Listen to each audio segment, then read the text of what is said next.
చాలా సింపుల్గా చేసుకునే హెల్తీ చపాతీ. చిన్న పిల్లలకి లంచ్ బాక్స్లో పెట్టొచ్చు. డైట్ చేసే వాళ్ళకి కూడా చాలా బెస్ట్ చపాతీ ఇది. కొంచెం పాలకూరని తీసుకొని ఆయిల్లో ఉడికించుకొని తీసుకోవాలి. మిక్సీ పట్టుకొని పిండి కలుపుకోవాలి. నెక్స్ట్ క్యారెట్ని రుబ్బుకోవాలి. తర్వాత బీట్రూట్ రుబ్బుకోవాలి. అన్ని చపాతీ ముద్దలు ఇలా సాఫ్ట్గా అయ్యేంత వరకు కలుపుకోవాలి.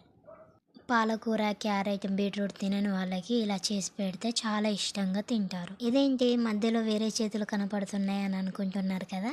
నేను పిండి కలిపినాక మా అమ్మ వచ్చింది. అదేంటో మనం ఎంత పెద్దగా అయినా కానీ మన అమ్మ వాళ్ళకి మాత్రం మనం చిన్నపిల్లలాగే కనపడతాము. నేను చేస్తా అని చెప్పినా కూడా లేదు బిడ్డ నేను చేస్తాను కూర్చో అని మా అమ్మ చేస్తుంది.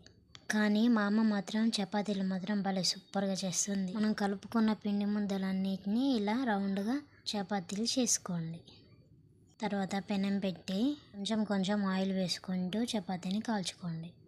చూడండి మీరే ఎలా పొంగుతుందో చపాతీ. చాలా టేస్టీగా ఉంటాయి. నోట్లో వేసుకుంటే కరిగిపోతుంది చపాతీ పిండి ఎంత బాగా సాఫ్ట్ కలిపితే అంత బాగా చపాతీ పొంగుతుంది. చూడండి మీరే ఎలా పొంగుతుందో.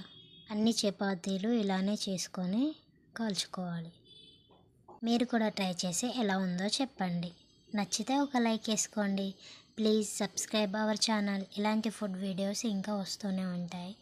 వేడి వేడి పాలకూర, బీట్రూట్, క్యారెట్ చపాతీలు రెడీ. చూడండి ఎంత కలర్ఫుల్గా ఉన్నాయో.